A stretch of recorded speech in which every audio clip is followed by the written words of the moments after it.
Welcome. Hello, Sarah Poole. Hey. Hi. Hi. Thank you so much for joining me on your debut on the Tourism Hub podcast, a podcast for exactly women and humans like yourself in tourism, in business.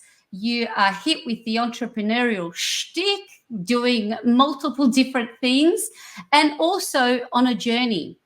And speaking of that journey, just watching you from afar and landing on your website, sarahpoole.com.au, for anybody that is just meeting and hearing of Sarah for the first time, I'm inspired and I'm grateful that I have you in front of me and we can have the opportunity to have this chat. So welcome.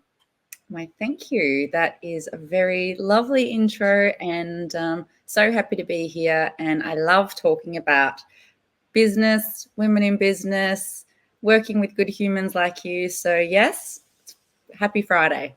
Happy Friday, happy Friday, or happy any day that someone is landing on the podcast. Now, my dear Sarah, when we start here, I guess, we talk a lot about this kind of like why do we get out of bed every morning and why we do what we do. Now, there's been so much change, I know, in your personal life and in your business life. So tell me about your journey if we start with just in the spirit of tourism and what led you down the path of moving your family to a tourism destination and also that journey in tourism and the visitor economy as it may. Yeah, sure. Look, I think I've been a tourism person my whole life, to be perfectly honest. And I think that's about people and a deep enjoyment and connection and passion about being around people and connecting people and sharing good experience. I think as a teenager and in my early 20s, I was always in hospitality and I loved it. I was really good at it. I just really liked being around people. I felt like I knew how to anticipate needs, how to make sure people enjoyed the experience, how to give someone a smile, and all those things that I think are absolutely critical skills that set people up in business. I think no matter what you do, and I've said that to my kids, I just think that a grounding in hospitality for anyone in business or in life actually is really, really, really great. So yeah, I think I've always been that person. Certainly wasn't where my journey took me in my professional career initially, but having sold a business, a big professional services business in 2016, I did a few different things, and then my family and I decided to move to a very random place on the north coast of New South Wales that no one could pronounce. All of our friends and family thought we were completely nuts, and we moved to a place called Woolgoolga, and here we opened a craft brewery. And I guess craft beer is something that and my husband and I have always really loved. And having known people in that industry, I love the industry because it's collaborative, it's creative, it's about community, it's about getting people together. I think it's about all the good things that tourism really is, and I guess the things that we really enjoyed. And when we moved up here to this patch of paradise, there was not one craft brewery in our region, and I was like, are you kidding me? It's 20 degrees all through winter. Yeah. Why do people going to want to drink beer? So anyway, but I had certainly done some groundwork. I'd gone and worked in some breweries with people that I knew to really understand deeply what the business side of it is, because it's a big beast. It's an absolutely big beast. So yeah, it's been a journey. We've been open for just over 2 years now, and going strong. How incredible. There's so much in that, because one, just this lead into a fruitful career when you start in hospitality. And I think in the industry, there's a big push now, and in the Thrive tourism economy, I just read that document, talk about tourism geeking out, just about how hospitality and tourism is always looked at as like the job I do while I'm in uni, but then to go do something else. But in what you've shared, and what we can all resonate. We kind of started tourism because we love people and we love, delivering great experiences. So that's so great, and you've instilled that in your in your own family and your kids. The difference, like now you've started a significant company. When you say professional services, what specifically was that? Was that It was technology consulting. So we had 60 people across Australia and New Zealand implementing systems for business of all sizes. So from small, mum and dads up to Australian Grand Prix, Swiss Vitamins. So we helped go in and helped companies understand what their needs were, what information they needed, what gaps were in their business, and then we implemented systems to help them. So that was a far cry from making beer and It's interesting why I say that is because so many startups in tourism do come with these diverse, really different backgrounds. It's more than this passion project that's within them, like you say, with yourself and your husband being craft beer enthusiasts. And what a time, because craft beer in the last little while, particularly from the time that you started, yeah, it's certainly, there's Australian wine, but yeah, what a little kind of hidden giant that was about to hit our industry from the craft beer market. So tell me about the differences, all that pulling outside of just going, how can this, and the research that you did in leading into opening it's Woolgoolga Brewery, isn't it? What's the actual? Yeah, Woolgoolga Brewing Co. Yep. Woolgoolga Brewing Co. Yeah, Whoopie Brewing Co. online, because everyone here calls it Whoopie because no one wants to say Woolgoolga. It's quite a mouthful. So yeah, Brewing Co. So yes. Brilliant. And in terms of what has been the journey? I mean, you very experienced in running a business. What is it that you wish you'd known about the industry? Like, so you were researching the craft beer side of things, but have you been surprised, delighted, challenged by what you didn't know or what you've learnt along the way? Oh my gosh! In your 2 years, I might write a book. I may write a book. Yeah. It's been a huge undertaking, and I think it's not one to go into lightly, because I try and explain to people, like, it's effectively 3 or 4 businesses in one. What we do, we manufacture, we wholesale, we have a hospitality venue, which is a significant venue. We have 200 people. We sell out major events.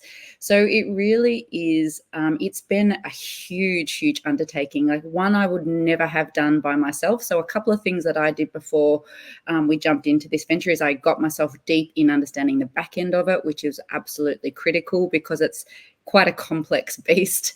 I brought on a mentor. So Matt Beebe from Mornington Peninsula Brewery, he had been one of the original starters of craft beer in Victoria, and still runs Tar Barrel today, and he's just been amazing. So he's part of our business. I brought him on board because I knew that there was going to be 1 million things that I didn't know, and that to have someone that I could call upon, count upon, like having any good mentor or someone that you can reach out to when you're doing something new, it's been probably life-saving. I can call him at any time of the day and be like, oh God, Matt, Yeah. what am I going to do? It's like, it's okay, we're going to do this. So just doing that, and I think just spending lots of time understanding all the ins and outs, having done all of that, still it did not prepare me probably for the actual going live and opening and doing all those things, but it never can, right? It actually absolutely never can. And I think one thing in business that I've always had is a total belief that I can work it out. I can find people to help me work it out, or it will always be okay in the end. So challenges don't faze me too much. Difficult times, I've been through so many now. So I think, having that true grit and really just having self-belief that it's okay. Like, I'm not going to get it all right. We're going to stuff some things up, and being really open with our team. Like, honestly, when we recruited our first beautiful group of casual staff members, basically my pitch to them was, I don't know what I'm doing, but I promise you we'll figure it all out together. So as long as you're okay with coming into this environment where stuff's going to probably, not always go to plan, but you love a good team and that you're in the right place. And I think just setting that up from the beginning, we just all had kind of fun with it, right? We just were in it together. And I think that was a really nice way to do it. So important in a lot of things. You've gone and done your due diligence with your research. So you didn't go in like, it's a passion project, of course, but I'm not going to go in there. I'm going to do everything I can to be eyes wide open. Something that's been coming up a lot, I'm actually just writing something about just the importance. And Sally, who I did another interview about, doing a really big, scary thing, like putting all hands in the middle, and like there was that when there's this point of no return, I'm going in all in on this, that finding someone ahead of the way from you that's been there to assist, that reaching out to a mentor, but not only just any mentor. What I've loved what you've done, you've reached out to someone that's done exactly what you want to achieve and brought them on to the team early on. I think that's really, really brilliant, and why we're having this conversation. Yeah, that's really, really brilliant. Yeah, it's just critical, isn't it? I just think that, particularly in a new industry, right? I haven't been in craft beer before. I know business really well. I know people really well. I know systems. I know lots of elements, but I don't know the nuances of this particular industry. And I just think it's so critical to have someone who you can call and who knows exactly what you're talking about, not who can kind of theorize, oh, well, maybe this, but actually go, okay, here's what we're going to do. Yes. So, yeah. So brilliant. And what, I guess, for a lot of people that I think who have bubbling ideas, I'm really curious about the moment. Like, can you remember the time or remember the feeling around like this is, because it takes, I mean, I've said this to you when I met you and you uprooted your family from Melbourne to Whoopi, and I said to you, that takes kahunas. I know you're on another level of like just going all in to do that. But in the same way, starting a craft beer business, that moment you're, oppa, like I'm going is, can you remember that time? Like if you think back of that, you said, or was it a series of? No, I think that once I put my mind to something, I'm just a hugely determined person. So I think like back when before we moved, I'm like, this is what we're doing.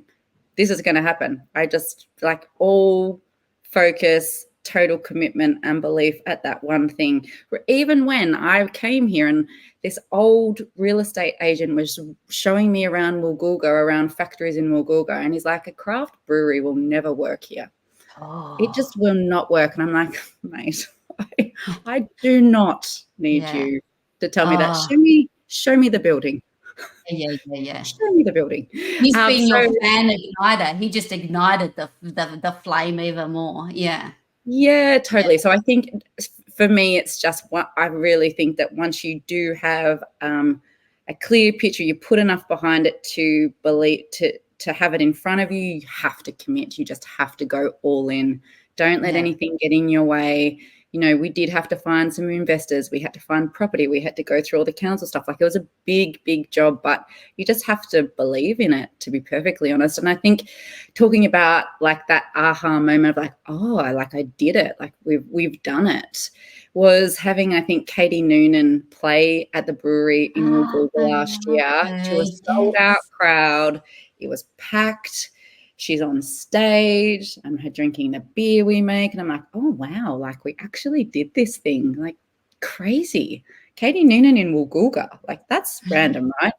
Yeah, wow.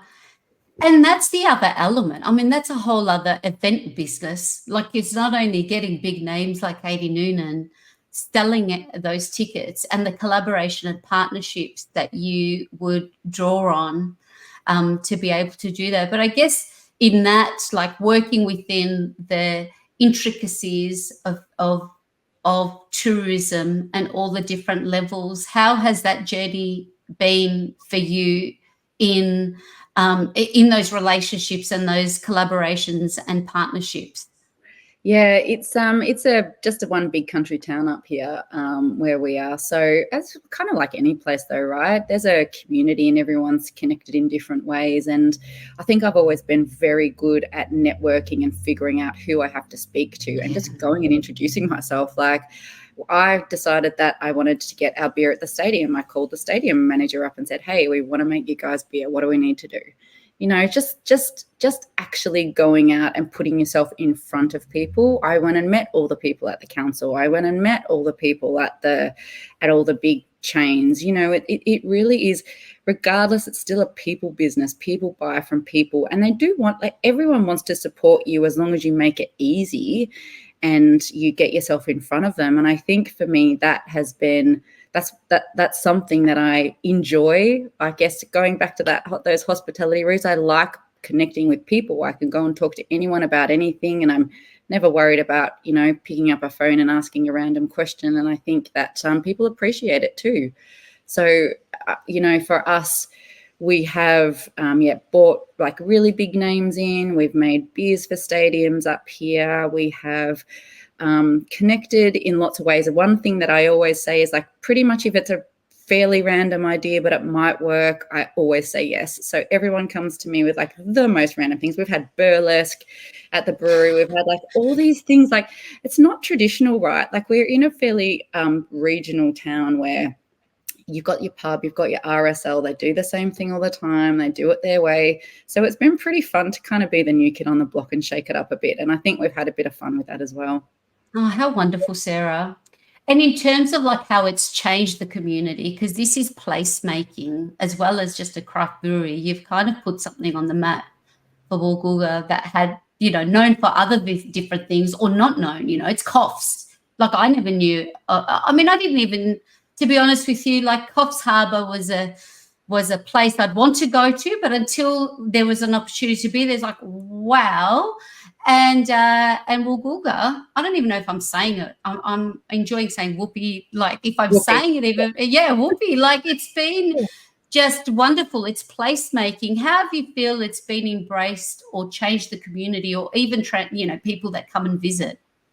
Yeah, what's the feedback you're receiving? Yeah, people love it. So I think the community was ready for something new. I think with COVID, lots and lots of people from lots of places moved here, and I think lots of regional towns are finding this, right? So you've got a big influx of people from outside, and that certainly happened here in the last 5, and I think the next 5 is going to be even more where we are. So you've got different people coming from Sydney, Melbourne, you know, Gold Coast, kind of coming into this beautiful little community who are ready for that new experience.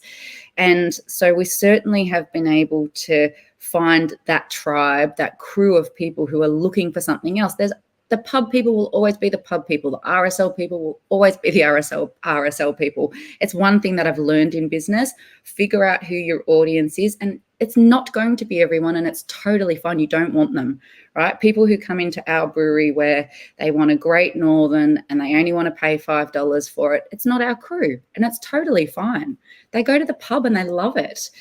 So I think that, yeah, we've been able to find the people who are really after this unique, see it made, smell it, hear it, you know, have great music, have a really great atmosphere. It's super family friendly. So just finding your people. And I think, yeah, we definitely are on the map. You know, people driving through will stop by all the time. They've been following us on socials because we're pretty active on socials.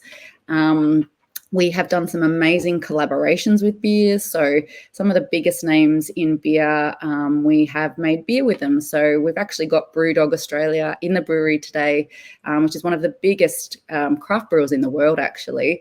And there's a connection there with our brewer. So and from, you know, Rocky Ridge, WA. So it's quite amazing. You think you've got a little business in a little tiny town like Whoopi that no one knows about, but actually you can put yourself on the map if you get out there and you find ways to be a bit unique and do things differently.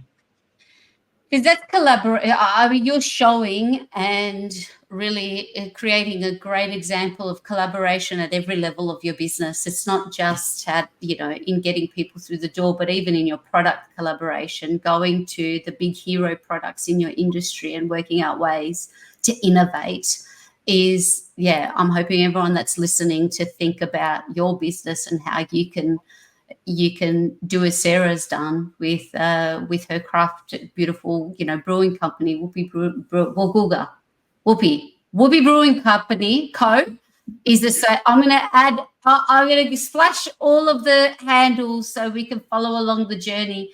Also, what I want to catch on there, something that I've been just working very much. I mean, we're digital mentoring business sisters, working with a lot of small businesses, and I'm going to talk about that side of Sarah.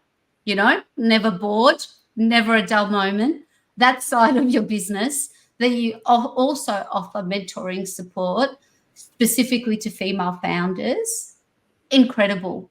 Something, and you might find the same thing, Sarah, when speaking to businesses, I'm have to putting it as an actionable task. I need you to be going to your, to subscribe to your local council economic development, newsletters. I want you to know the economic development person in your local community. You have to, step out of your comfort, because we've gotten into this comfort bubble.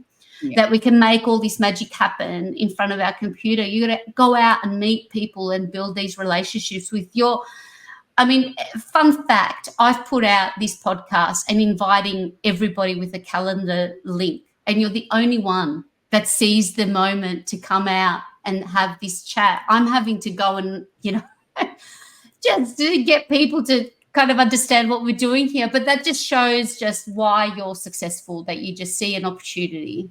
You were on my list anyway to get to, but you've accelerated the whole process, even here in having this chat. So it's important. Yeah, absolutely. Action is the most important thing. It's the most important thing in business. You can have all of the plans, all of the strategies, all of the ideas, but it's the action, and it's absolutely putting yourself out there. It's the thing. And I think particularly as owners, the buck stops, right? The buck stops with you. If you don't do it, no one else is going to do it. And I just think that it's part of the job. It should be in your job description. If you're a founder, owner, whatever, you've got those titles, you have to get out there. You have to let people know who you are, what you're doing, how they can help you. They actually do want to. Like I said, you've just got to make it easy. I think when I first moved up here, the very first trip that I did before we bought a house and made the random decision to be here, I invited myself to the Business Women's Network lunch, total blow-in from Melbourne. Turned up to this lunch. All these women were like, "Who are you? What are you doing here?" I'm like, "No, I know how to tell how good a town is. It's here." And they were so welcoming and so lovely. And I'm pretty sure then I was telling everyone I'm going to open a brewery in Woolgoolga. They're like, yeah, whatever. It's getting yourself out there 100%.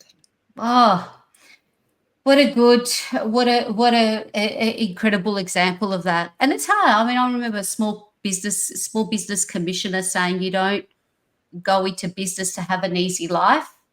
And it's true. But you have to be wired that way, that's the only way that you enjoy life, that these challenges and taking action, always doing something that's uncomfortable. And here's a perfect example, because even what you've been able to achieve in quite a, because if you think about it, from when you landed to not only settling in with a family plus starting a whole new business is extraordinary, Sarah. And speaking of extraordinary, you also offer help to businesses. So if you look up Sarah Poole, Poole, there's an E at the end, .com.au, you'll just say, I'm loving this website, just checking out, like you're very clear on helping other female founders like yourself. Tell me about that journey. And I'm going to preempt also, like, I'm sure you get this a lot, where you find the time to do what you're doing, and also be mentoring, and also doing, this other work that you, helping others through your coaching, mentoring and training programs. Yeah, look, my business journey has been pretty incredible, and I've learned, 20 plus years of actual hands-on business experience. Like, you can't beat that. And I really love business. I love all the elements of it. I love when things come together and you just, it rolls and it feels good and the message is right and the customers are happy. Like, it's great. That's why we all got into it in the first place. And I think from, professional services, then I was in a Shark Tank business, which is a whole other thing. And then I joined them at the day after they got a deal, and we took them national in 12 months. And then I started a women's health platform. Like, all this amazing experience, like many failures as well along the way, but all this great, rich experience. It's the way I can offer service to women in business. And the reason that I have focused on women, particularly in business, because I've been there. And actually, I think that there are a lot of amazing, incredible, intelligent, smart, go-getting women who are looking for the way through their own journey. And and you're right, it comes in seasons, and it's not always easy, particularly throwing families, throwing life in general, throwing all the other things. And I just think we take on way more than anyone else does. We also have the capacity to do, I think, way more than anyone else does. And sometimes we just need people who get it, who've been there, to give a little bit of guidance, to, give some, even just provide community. So I just think that given all the things that I have done, like, that's the least I can do. And I know that I can help. I know that I can help people. It's so important. I think just something that keeps coming out.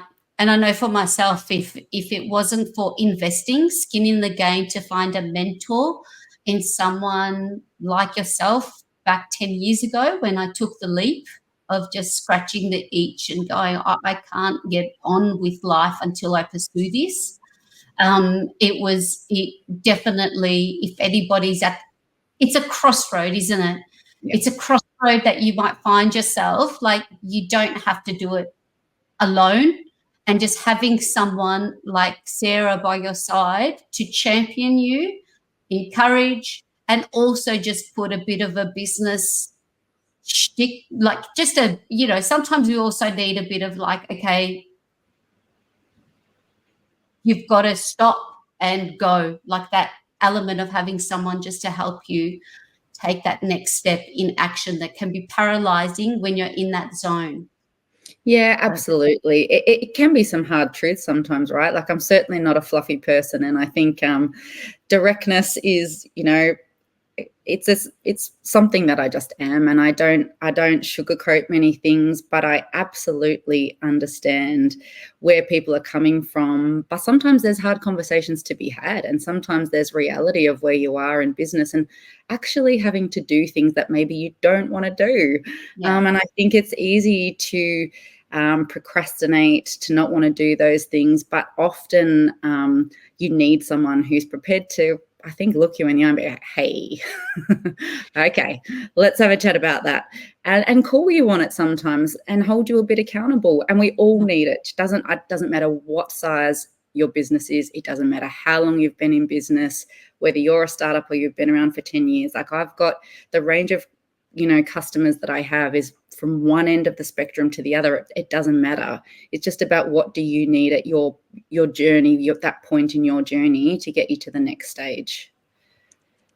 Absolutely. And those, I guess, just when, even for yourself, if you reflect on challenging times that you've had and you've been, how do you, apart from you've got your own mentor, are there any strategies for anyone that might be listening that is feeling they're procrastinating? There's all this, I know myself sometimes, my husband has to say, like, can you stop it? Like, that you do so much, but it's not enough for me. I'll go at the end of the day and I'm not done. I'm always kind of like, you have no idea what's in his brain, as much as I try to right, like, I don't know, totally.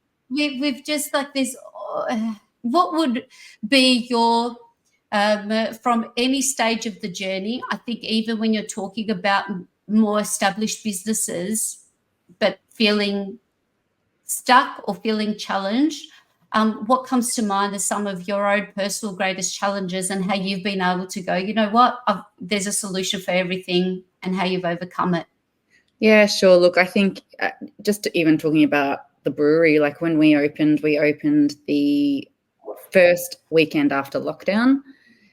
We were dealing with all of the COVID issues, all of the mask wearing, small groups, policing. Then we had 5 months of rain and flood. And then we had, like, honestly, it was a baptism of fire. And I think that what really got me through that and will get me through most things, just having a super clear plan, just having a very, very clear plan and just doing the next thing. The one thing that I say most to other business owners is don't overthink it. Just don't overthink it.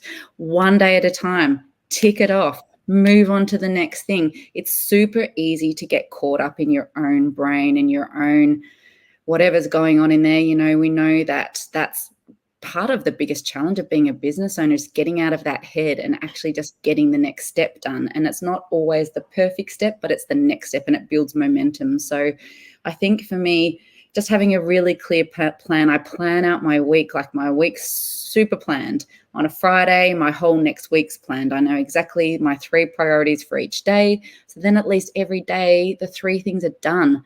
There might be 57 things on that list, but my top 3 that I need to do are my priority. And then at least I've progressed, right? Because I've put maybe they're the most challenging things, maybe they're the most important things, but they're done. The rest, yes, I would love to get to, maybe I haven't. So I think sometimes it's just super boring, practical stuff like that. Just get it out of your head, get it on paper, have a system, have a process, and then, yes, have a support network. Have someone you can call and be like, hey, this is what's going on. Can you help me out? And that might just be another business owner, right? It might be someone who you can have the honest conversations with, because something that I have found is like can be pretty lonely. Being at the top and being the one person responsible. You might not want to talk to your husband about it. You can't talk to your staff about some things. So it can be quite isolating. And I think that having someone or a group of people who can just be totally open and honest with and who can help you navigate a bit is critical. So I think that, yeah, they're my tips. Super helpful to me right now, because I always try plan the week on a Sunday when the stars are aligned on a Sunday. It works. No one wants to do that on a Sunday. But on a Sunday, but then, yeah, you're just open to so much. But of course, that's just hit me like like the lightning that we just had recently. Like, do it on a Friday when you've got the space and you enjoy your weekend more. Yep. Yeah, and I use some tools. Like, I think that was something that we were talking about, like being really smart with the tools and systems that you use. I use Monday in all my businesses. I love it. It helps me organize and allocate and delegate and keep track of things. So my week on a Friday, I look at my week ahead. I put every task into every day. Then I can move it if I need to. I set the priorities. I will task other people with things, so delegating them to other people and knowing that on a Friday. But that's right. Then most of the time I can have like a clear weekend and just do things that I want to do. And then by Monday, I'm not in my head on Monday morning or Sunday night trying to think what's happening this week. I'm already done that. I'm in it. Well, I'm going to take action at the time of this recording. It is a Friday, and it's a no-brainer. See, like, just plan your week out on a Friday for the next week. And I like what you've said as well, just in terms of like the systems. And I'll talk about it because now I'm just curious, because that's monday.com in terms of your project management and task setup. So good.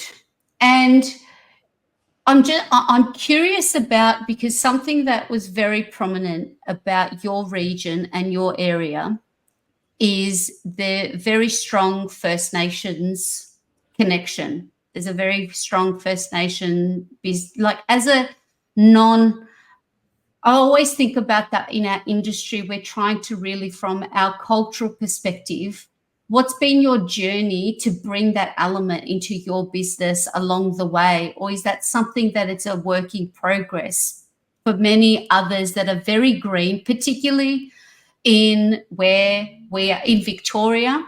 We're not as advanced in product development and also integrating a First Nations story or connection, I should say, not even a story, just a connection to our First Nation.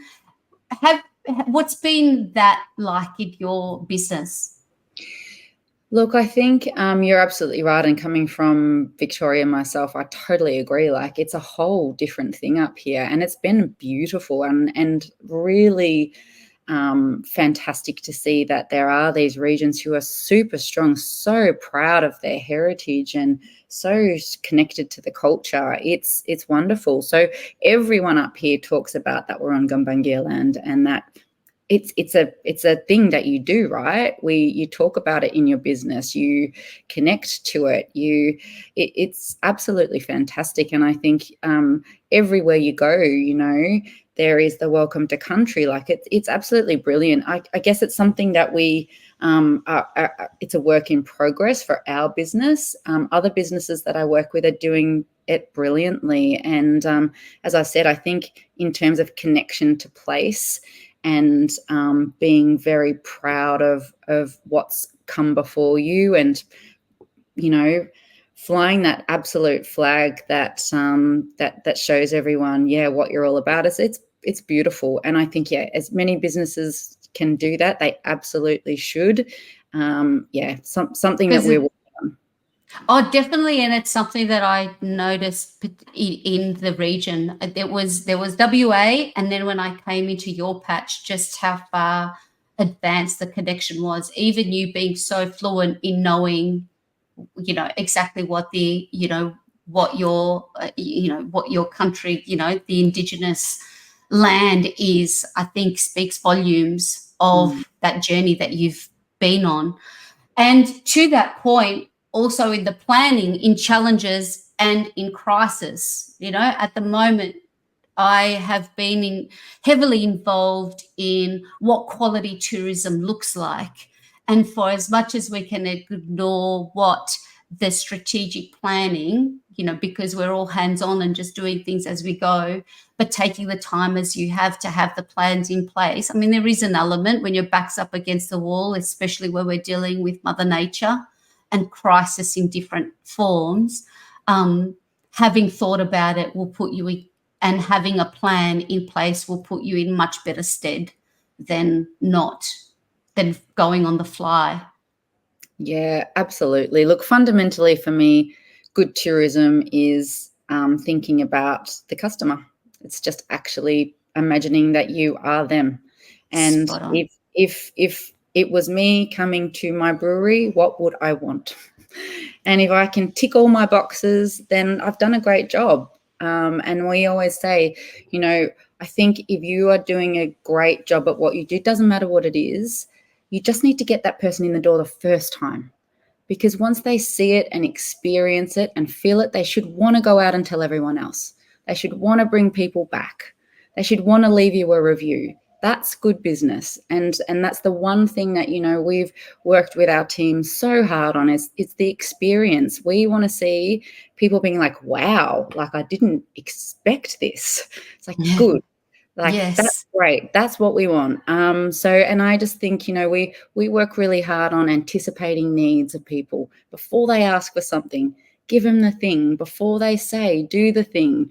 And I just think they're little bits, right? But I know for myself, when I have a great customer experience, I tell people about it, and it's not that hard. I don't think it's that hard.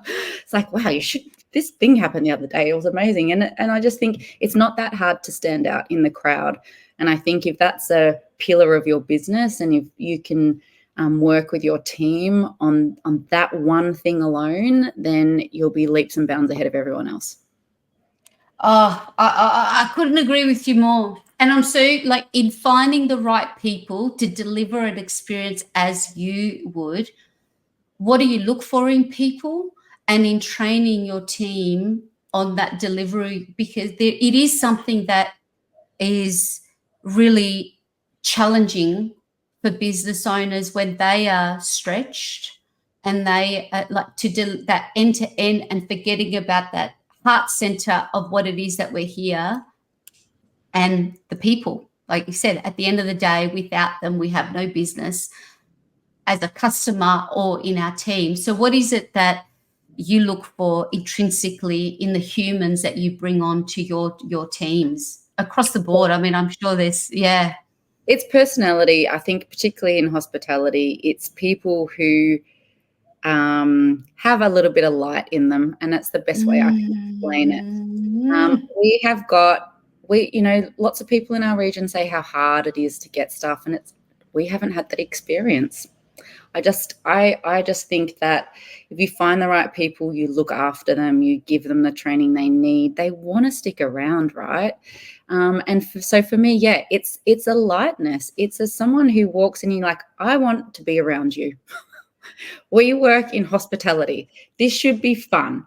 It is business, but it should also be an entertaining, a positive space to be in.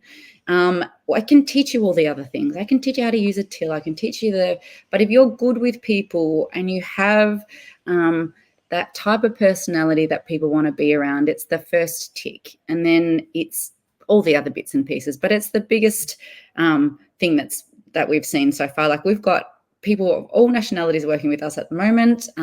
We have the most amazing Korean bartender, and he's just like a little ball of sunshine. That's the only way I can explain it. Look, he's amazing, and he loves his job. And I just think it's those people, like when they come to the bar, they kind of light up because he's already happy. And so how can you how can you start with people that make people feel good? I think for a hospitality space, that's what I look at. And for other business, I just think life's too short to be around people who don't want to be at work, who don't have the same, who don't understand what you're trying to do, who don't have the same passion. So just be around good humans. Like, for me, that it's the one thing. And if they're not the right fit, they're not the right fit. And I don't know, I think too many people don't have the difficult conversation. Too many people leave the wrong people in their business for too long. And it has a way of just infiltrating. So it's the one thing, if I'm working with my customers, my business customers like, we always will talk about that. Just be careful of the people and the culture that's cultivating around you, and just, be mindful of it. Because if you leave it, it can get out of hand. So true. Because sometimes if it's not the right light, the unteachable, if it's not there, there's always, and I know with a lot of businesses, and we've been there too, that it's like, oh, I know it's not the right attitude, or that wasn't the right way, but XYZ try to justify why you would hang on, but not realizing that it has to be addressed, and have that difficult conversation, and make that decision as a business owner to move people on in those instances for the betterment of everyone. It feels difficult, right? But when it's done, and if that person does decide, or whatever happens, you feel relieved, and that it's the right decision because that happens. Yeah. Yeah. And that's also something where mentoring comes into a big play to help navigate that, if it's because I know that challenges many people. We're humans, we're human beings, and we come with complexities, but seeing the light in others, I see it's also coming from the light from you. Even the way that you built a team, just saying, I don't know, we're figuring this out. That would have excited people, that I'm going on an adventure here with someone that's open to change and challenge and doing things a little bit differently. I know that would definitely, my younger self would have been right up for it. Yeah. They just want to be a part of it. And I think that with our brewery team, we have fun. Like, at all of our staff meetings, we do product. Like, we drink beer, we taste beer, we really talk about what we need to know, right? It's not enough to be behind a bar and just be serving. Like, they really need to understand the journey. They can go in and brew with our brewer. We are super open. Every meeting we have is like, we want to hear your ideas. There is no stupid idea that you can bring us.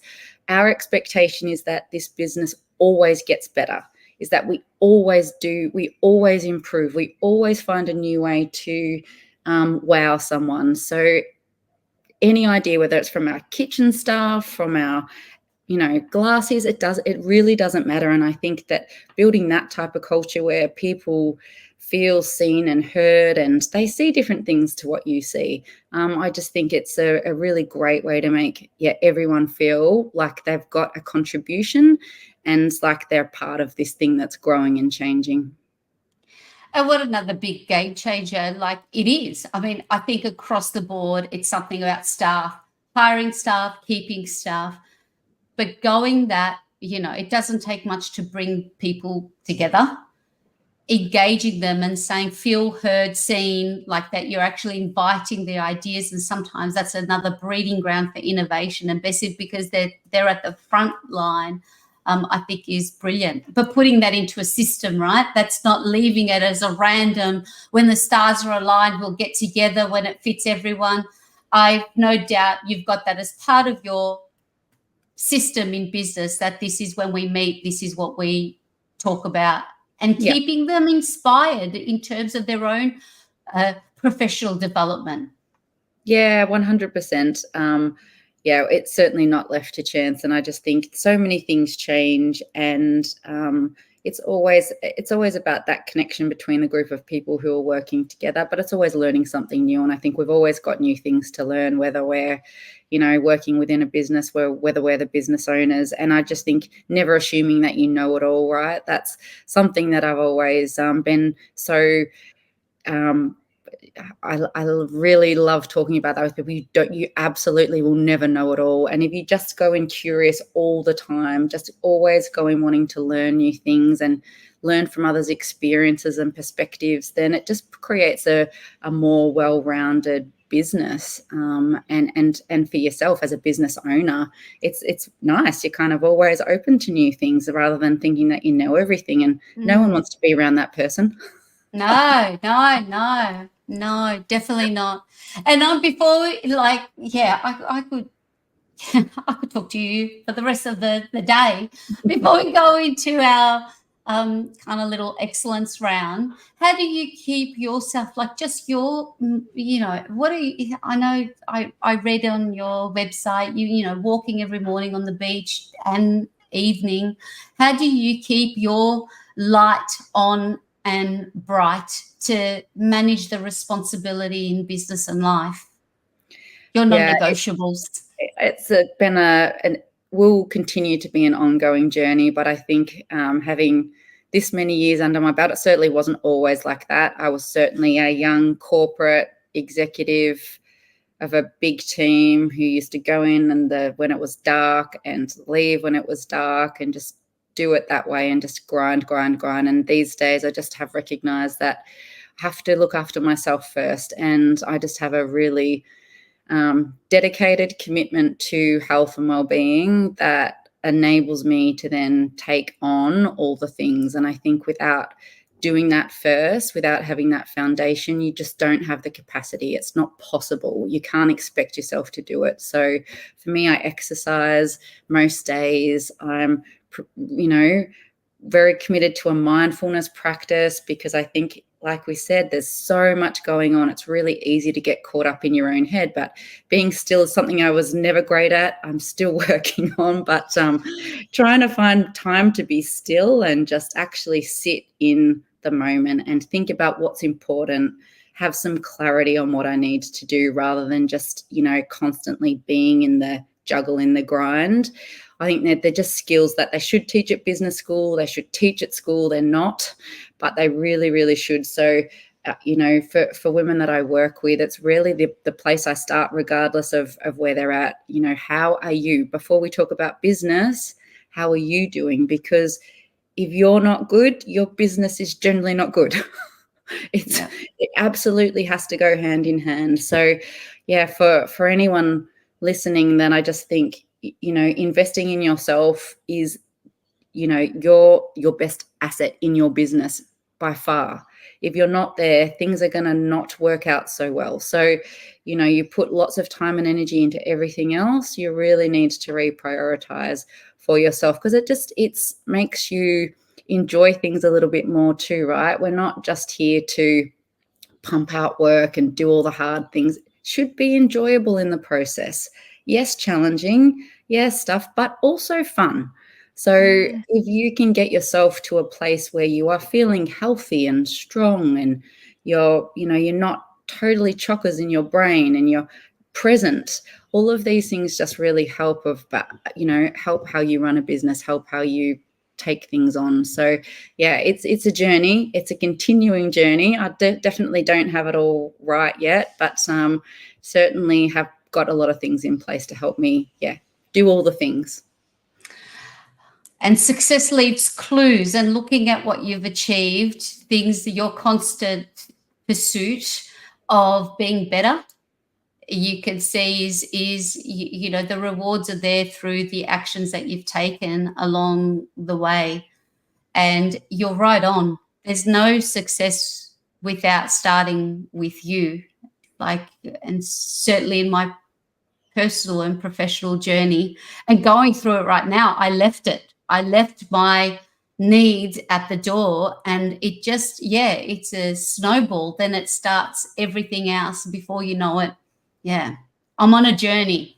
I'm not getting into my clothes. I'm not. Do you know what? I think also we shouldn't beat ourselves up. And, we go through stages or phases or whatever, seasons, whatever you want to call it, right? And so at any point, you just be like, it's okay. That's not what I want. Yes. I'm just going to draw this in the sand here, and I'm just going to go from here. So true. No, definitely. There's no one I've beaten up more than myself. Oh yeah, we've all been there. Yeah, total. Yeah, bashing. But it's good. Yeah, it resonates, and it's absolutely true. We talk about quality tourism and quality tourism businesses, or just businesses, just business in general, having business that's excellence. But if we're not performing at that same, I guess, at that same barometer of standard or excellence in ourselves, we can't. We're not gonna. But I like what you said. Like, just to see the full potential in what you're doing is never gonna ensue if it doesn't start with you. Yep. And in the seasons of change and transformation, when everything has worked, there's been an element of that being centered. Health and well-being. Health is wealth. It will change, right? It'll change just depending on how old you are, where your kids are, all of those things. It will determine what you need and what's right for you and what's good for you. And I just think you have to listen to yourself and go with what that is, not what everyone else says, not what everyone else does, just what's good for you. What's good for you. Yeah. And that's so true too, where all of your, it's a dance. It's not even we talk about work-life balance, but you're just dancing with the moment of where you're at, because it's change. It changes. It changes. Yeah, there's no balance. That's fine. No balance. Just dancing. Have fun with it. Sometimes it's a slow dance. Sometimes it's full-on techno. Sometimes you're rapping. Sometimes you're on the floor spinning on your head. I've never said that before, by the way. It's my new one, work-life dance. I 100% agree with you. When people say that work-life balance, I'm like, it's such a load of rubbish. So untrue. No. That's it. We're going to go with that. Will be our new hashtag, work-life dance. So we're going to go into just how to just fire off to finish this off and close off this wonderful chat that I've been looking forward to so much and unpack with you. So what was holding you back in the beginning? If you think of the beginning of your first business, what would you think was holding you back? Oh, I think in early days, it was always just around self-belief and just actually knowing that I could do it, right? I just think thinking and worrying about what everyone else was thinking and worrying about, rather than me actually just being true to knowing what I could do and just backing myself and being okay with failing. So yes, just belief. Just belief. Now, when it comes to the best advice you've ever received, can you think about one or many of the best advice you've ever had? Look, I think it's all about, for me, it's the don't overthink it. It's something someone said to me once, and it's really about, and I guess that comes back to a bit of intuition and being okay with failing a bit, not having to have it perfect, but just get it done. Like, just do it. Don't overthink it, just do it. And for me, that's just been one of the things where if I can just focus on that and just do one thing at a time, then I'm just consistently moving forwards. And I think the other thing is probably just around people and just having good people around and treating people really well. It's the number one thing in business that has led me to be successful, I think, time and time again. And just be around good people and treat people really well. Love. Now, you've shared your Monday.com, and I've just, in terms of an internet resource, is there anything else that's your go-to that's on the daily you couldn't live without, that helps you run your day and your responsibilities? Yeah, there's a couple of things. I use Notion, which is kind of a note-taking tool, because I run 2 businesses and I have 7 million ideas. And I think part of this whole process of getting out of your own head is having somewhere for all of that great info to go and not feeling like you have to carry it around all the time. So whatever it is for you, but that tool for me, I've got it broken down into different areas. And when I think of something, I can just pop it in there and it shows up everywhere. So just get out of your head, get those great ideas somewhere, have them organized so that you can access. That for me has been a great tool. I also love ChatGPT because it doesn't do my work for me, but it helps me formulate frameworks for things. And I think that's what people are really finding. It's not a replacement, and it doesn't do it for you, but it really helps structure things and gets you started. So if you're stuck and procrastinating on things, I just find that's a good tool to be like, oh, okay, well, that's an interesting way. I wouldn't say it like that, or it's not really my things, but it's enough for me to do the thing. I do a lot of content writing, helping people do things. So for me, that tool's been awesome in the last 12 months. Oh, so talk about change. It's just helped business owners, I think wherever you sit, it just helps accelerate your thoughts that you can sit on, to just as that first draft. So Notion, and we've got Monday and ChatGPT. Your personal habit, I mean, we've explored a lot of what makes you a game-changing woman in business, but some personal habits that you find have really contributed to your success. Personal habits, it's around health. It's absolutely around health and looking after myself. So I know I couldn't do what I do if I wasn't as healthy as I am. And so it's a priority for me. I make time every morning to give to myself, and do have a husband who's fully supported that. So when the kids were younger, he would, do the bits. But it's really around making sure that I'm fit and healthy, that whatever I've got to do, at least I've carved that time out for myself as well at the start of the day, and then I can get on and do the other things. So I think that, and the other one would just be, really good communication. Like, no one is in the dark about what I'm thinking or where I'm at or what's going on. I'm very good at that business flow, and just making sure that at all those check-in points, whatever your business is, it looks different for every business, but my check-in points are there. So no one's ever wondering, what do I need to do? What's important? What's not important? What's our plan for the week? That's the other thing for me that has really probably let the businesses that I work within do what they need to do if I'm not there. Brilliant. And that's the biggest clue, seeing like, how does she fit it in all? Like, you've got good systems to support your growth and explore other itches, like in your servitude, in loving people and helping people, and also knowing as a female founder that same bit or very different in terms of like how you can help. The way that you've been able to carve out that business and side of yourself is because you've got all these checks and balances in place. Brilliant. A book that you would recommend to our tourism hubbers that have made an impact on you. Can you think of a book? I've got one here. Funny you should ask. Yeah.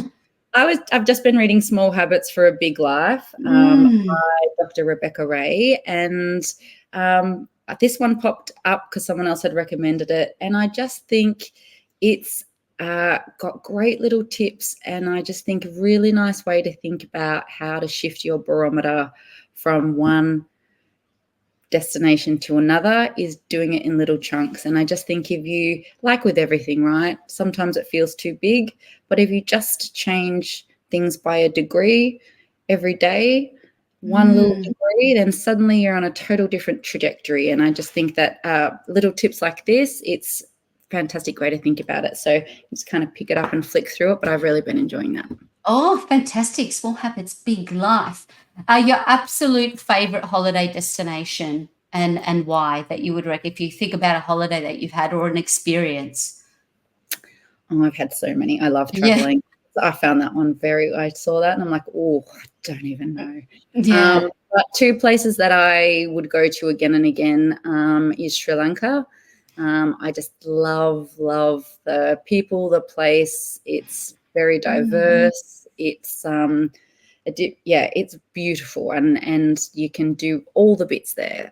Surf, mountains, tea. It was beautiful. Very lots of rich culture, lots of rich history. My family and I loved that, and I love New Zealand. I just love New Zealand. Take me there any week. It's just so breathtakingly beautiful. So for me, if I was going to pick two quickly, they would be my choices.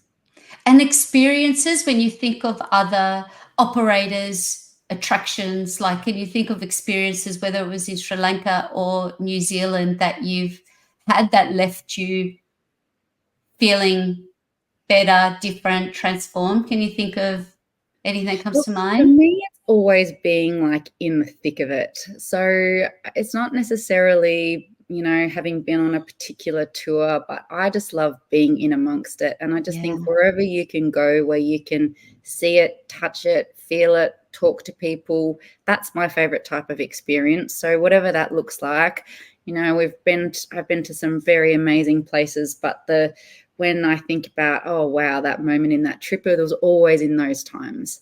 So I think wherever you can give people bits of that of your business, bits of that of your experience, just make it rich and make it memorable, that would be it for me.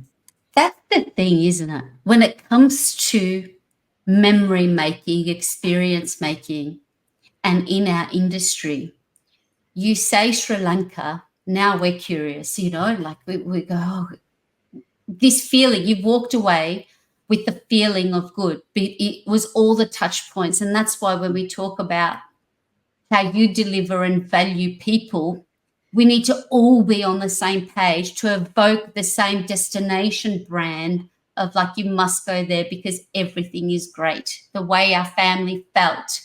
Our businesses are one part of the tiny piece of the puzzle, but we have to be as a collective delivering these services to put our places on the map. So good. So good. So to talk about. I have to just go, oh, there's other thing, but I've got to wrap it up. We'll have to do a phase 2 and 3 because I think we certainly have come together, even just from the digital geekness of ourselves and what we're learning in that. I think we could definitely come back and have another chat about that element. But in terms of, I will add all of the contacts. We've got Sarah Poole with an E on the end.com.au. We've got Whoopi Brewing Co.com. It's like Whoopi, not as in Whoopi Goldberg, WOOPI, brewingco.com.au. And all of your socials. And Sarah, you're on LinkedIn and you're on Insta and all of and everywhere. A parting piece and guidance for our fellow experience makers as we have to unfortunately wrap this up. For me, it's just really put yourself in your customer's shoes, Like if that's the one thing that you can just think about every time you walk into your venue, every time you talk to your staff, every time you think about creating a marketing piece, every time you think about doing anything, think about putting yourself in your customer's shoes and see it through their eyes. Is this what they really want to know? Is this what they want to see? Is this going to give them the experience that's going to be the best for them? I just think if you can do that, then everything else will flow on. Drop the mic on that one. That's what we'll wrap up our work-life dance for today. Sarah, thank you so much for making this happen. You made this happen because you're an action woman, and like I said, you deserve all of the success you've achieved and that you are going to achieve. You're not anywhere near done. And also helping other female founders and humans. I mean, I think you helped many even just in this conversation, and I will, we're connected now. We can't get rid of me. I'll be always following you with great interest, and look forward to our paths crossing again really soon. Thanks, Despina. Thanks, everyone. That's a wrap. Anyway, I'll cut it off there. I don't want to hit end recording because then we're just gonna be cut off. But okay. Thank you. Amazing. Amazing.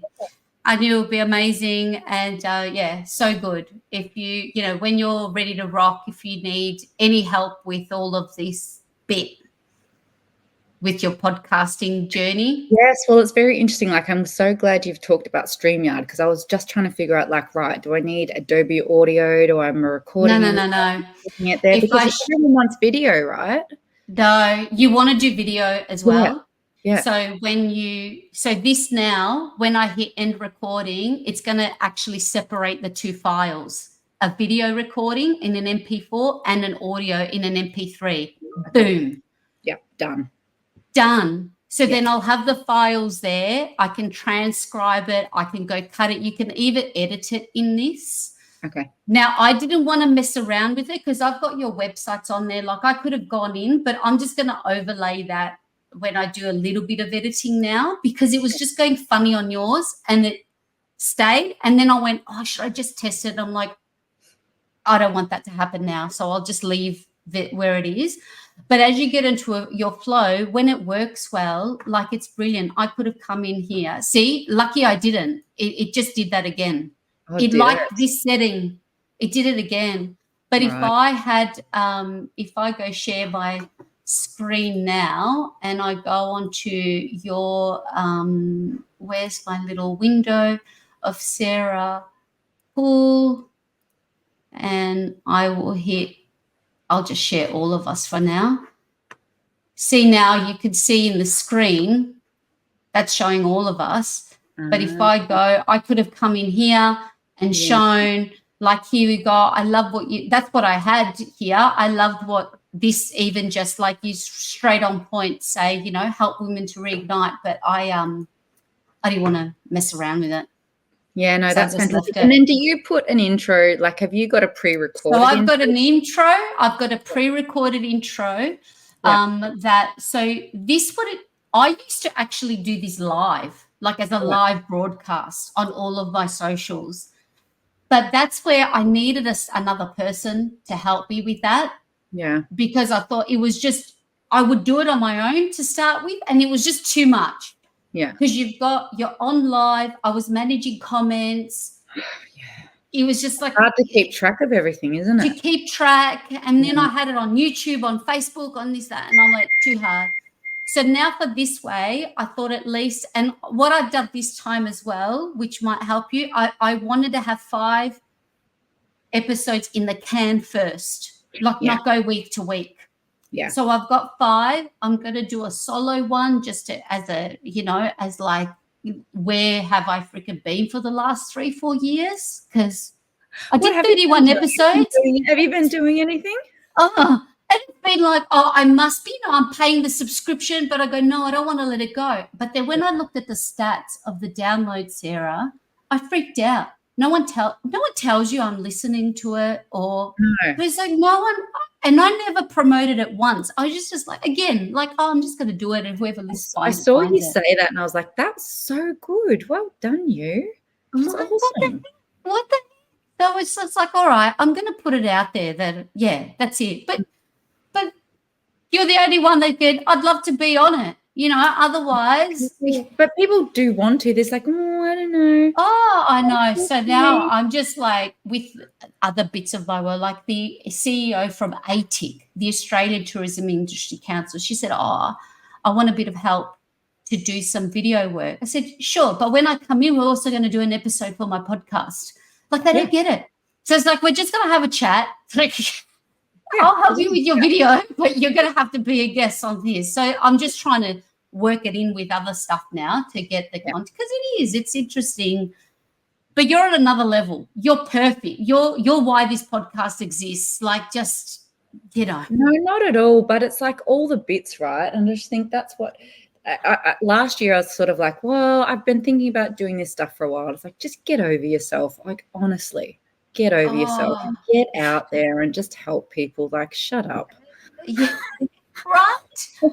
Totally. 100%. And it's like all this experience, come on, you can do better. You can help more people than you currently are doing. So just do it. Do it. And this will save you so much time, because I was like, to edit video, I've gotten a bit better at than audio. But being an audio freaking technician, we're not like, and as soon as you learn it, by the time the next podcast would come up, I'll frig around with that too. So I did find someone on Fiverr to just to edit the audio bit. Oh, but good. now with this, I can run it through, like I can chop and change it, and it's just so much easier to bring out like the 2 MP3s. So now I've got like, I've just got to change, like, where's my starting? I would put this.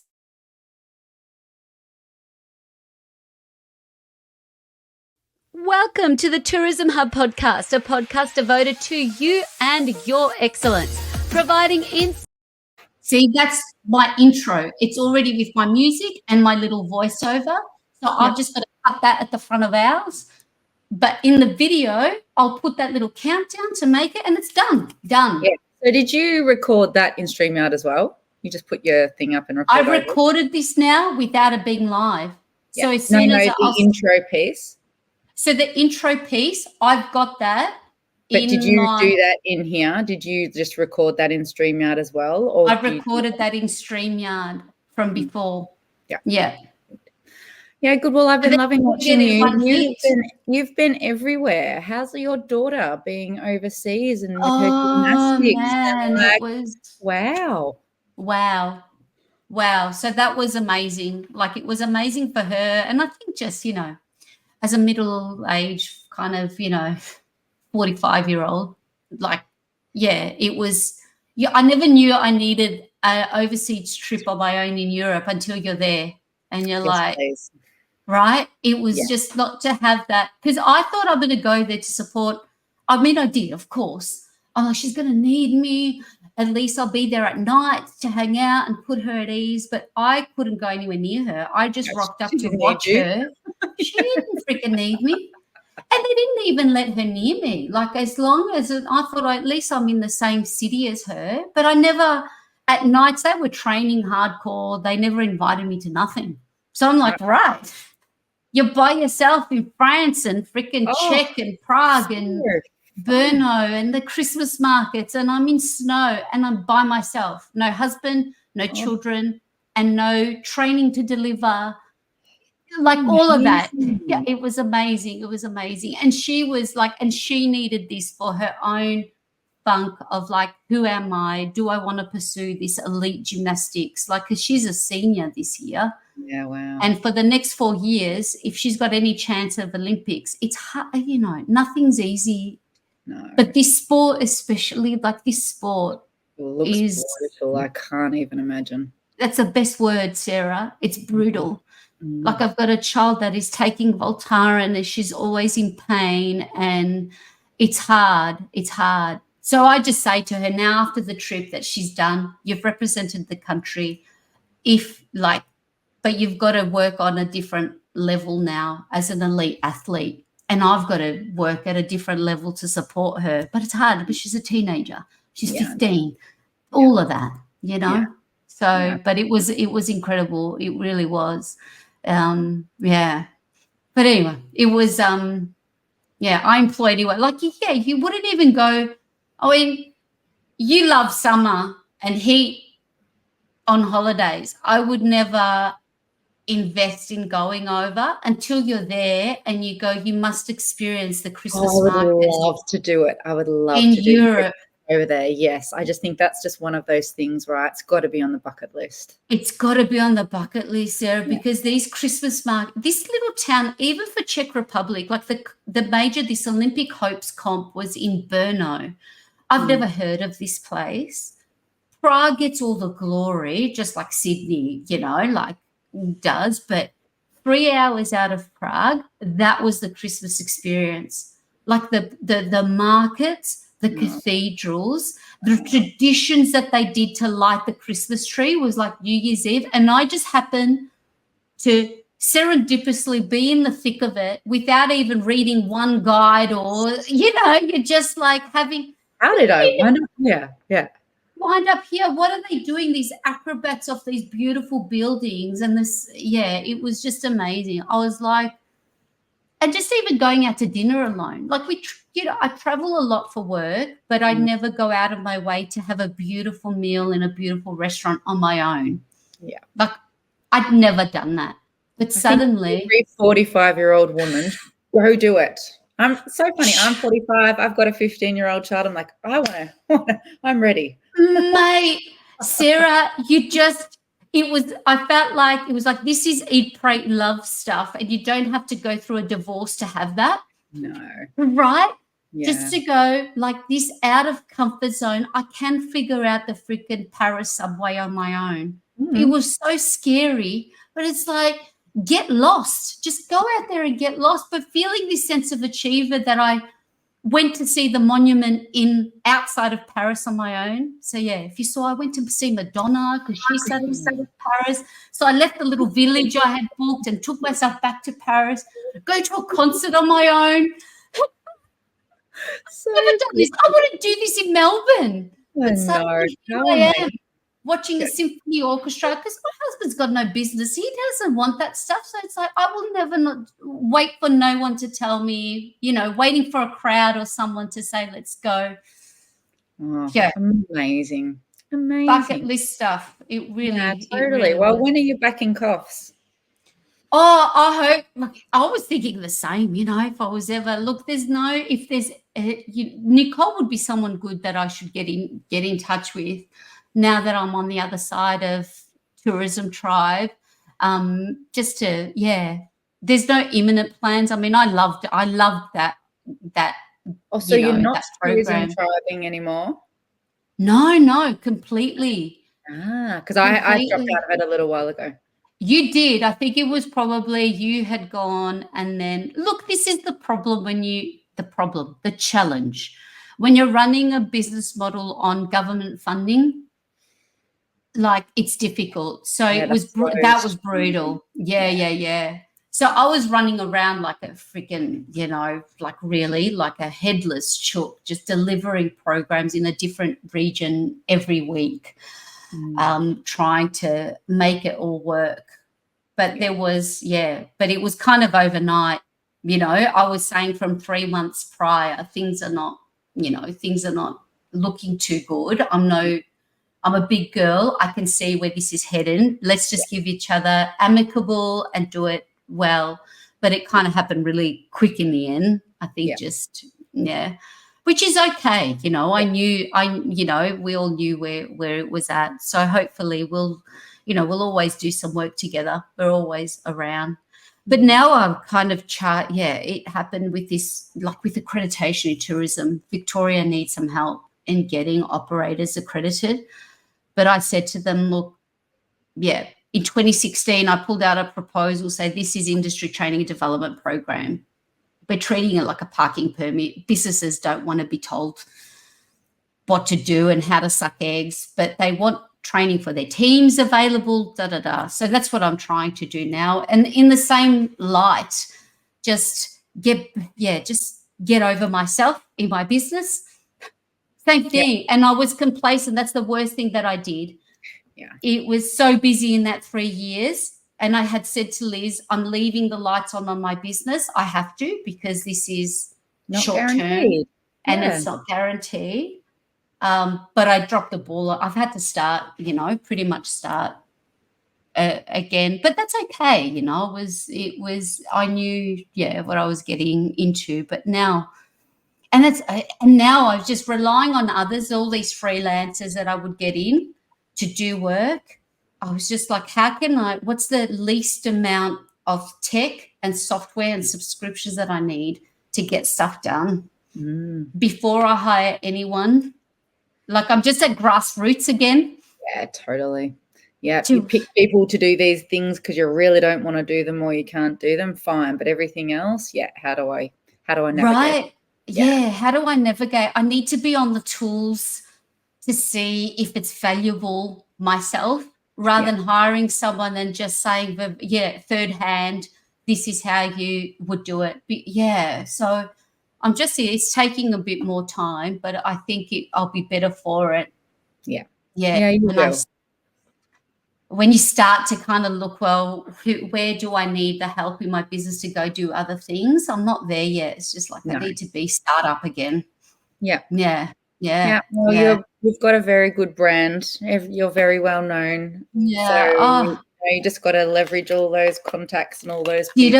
Yes, this is it, right? Just this is it. Like, and it's funny. That's just, you would see it all the time. It's so refreshing when you just speak to someone that's on the same frequency. It's so rare. Just going back out into more corporate-y world. I know. It's a whole other thing, right? It makes me laugh now because, like, I just think about, we were the biggest service provider in Australia. We're doing all these things, all this blah, blah, blah. And it was, honestly, most of it was just ridiculous. I just look at it now and say, oh, God. Yeah. But kudos. I can't wait to come back. And it made me, when I was out on my little run, because I did. When you said about health, boy, I left it all at the door. 18 kilos, Sarah, 18 kilos. So come around summertime, when I've got, actually, the buckle, things didn't fit. I'm wearing elastic still here. So it's, again, crossroad. It's like either you go buy yourself 12 to 14s again, when you've worked so hard but it takes that much of just stress and burnout to have. So definitely on that, getting back to center with that first now and trying to be easy on myself with the business stuff, that you're on a journey to get your health back in order. It's just habit. And that's what I just think. That's probably the other thing that honestly has set me up, is just consistency. Like, people stop and start things all the time, and it's like it's never going to work. It doesn't matter whether it's exercise or eating or business or a marketing thing or whatever. Like, you have to be consistent and you have to commit to it for a period. Like, you can't expect it to change. It's never going to. Sarah, so true. Yeah, so true. That's what, I'm doing this 75 hard program now, and I needed that. It's like a challenge, like a 75 hard. It's an app. So you've got to do 45 minutes inside, 45 minutes outside to tick your day as successful. And I'm so gung-ho at it. I'm on day 42. But I know now it's integrated that I can't, even with the way I was working out before, I'm looking for it to be over just to be, but it's dropped other things, because 90 minutes out of your day, even in the morning, I might get something done, but it's on my head. But it's getting me out in the afternoon. I wouldn't do that otherwise. So it's been, I needed something hardcore like that. I think the three things that I've done probably since turning 40, I fast until 11. So from dinner, fast till 11. And that in itself has been I still have a coffee, Yeah. but I don't eat till 11, and that's fine now. But that's amazing, Yeah. like actually the way my body has adjusted to that. And I do Yes. ice bath and I do sauna, and I think that combo has also been something. And I think, you know, when you going into different stages, like my body was ready for a shock of some description, and I feel like that's been the thing. So it's been Oh. like hardcore, but so good. I love it now. I just love it. It's This crazy. isn't that funny because in this challenge, you got to do 5 minutes in cold water, and I hated it. I hated it. Like, so you have a shower, then you got to go cold, and I would just be like, this is the worst thing. But now I miss it. Like, it's like, shit, this is so invigorating, the pain of it. But I felt the same. You need a shock factor because even now it's been whatever, 40 days. At another phase of my life, 6 weeks into it, I would have been back in shape, but this is hard. I'm like, Yeah. you're on your body, everything's changed. This is not working like you used It to. used to. Yeah. Yeah. Yeah. Oh, but yeah, anyway, I've gotten over the beat up stage, but even that is funny what we do to ourselves because now, Oh, like we are brutal. Like you said, no one else can be as hard as we are. Like no one. Literally, there's not one other human who would say the shit that we say to ourselves. Shit, I would never talk to no one like that. I wouldn't even think that the way that I think. If you were coaching someone and they said to you the shit that you say to yourself, you'd be like, hey, hold up there. So bad. Speaking of, I had this in the background. Look at that. The worst bloody nature person. I was like, I better get rid of that dead plant. You haven't watered since you got it. Like, so bad. No, well, my husband bought me those ones on my thing there, wherever they are. But I don't water them because me and like plants, like he keeps them alive. I'm like, if you bought them, they're yours. I want nothing to do with these things. Honestly, I can only do with my children and myself. And you're like, there's nothing else in my sphere that is going to survive. Oh, I'm so glad because I just looked at that and I'm like, right, this is the year I'm gonna keep a plant alive. I didn't one iota think about it again. It's delegate. You delegate that job. Someone keep this plant alive. Yes. Should have delegated that one, poor thing. But what a pleasure, Sarah. Thank you. As soon as I cut this up, I'm going to do all my headliner is another one that I found. Headliner. Mm-hmm. That once you upload your episode, you can put it in and create little audio videos. It's brilliant. So I went, okay, I've drained the freebies enough. Like I've just paid for the pro version and I put that in my tool stack for the podcast. Just that I don't need an editor. I can just put in the bit that it takes, and it's got a brilliant AI in it that it transcribes and also separates the speakers, which has been great. So it will say Sarah. So I'll put that in all the show notes on the website when it's all done. So have a play with that. But once I create all the assets, my plan is I'm going to put it all in a Dropbox file. So then if you want to use your little, like it'll be all little snippets of like the golden nuggets that you use, that if you want to use that as well, you can put it out there. So goody. So I'll be in touch when we're ready to rock. And Libsyn is where I host it. That's been another one. I've got that. Brilliant. Yeah. So easy for the Spotify and the Apple and all of that. Yeah, got that. So once I'm going to start planning out my podcast. I'm going to start that in March. So I've just got to get a few more things sorted. But I'll put you on my list. Boom. Done. I'm there. Yeah.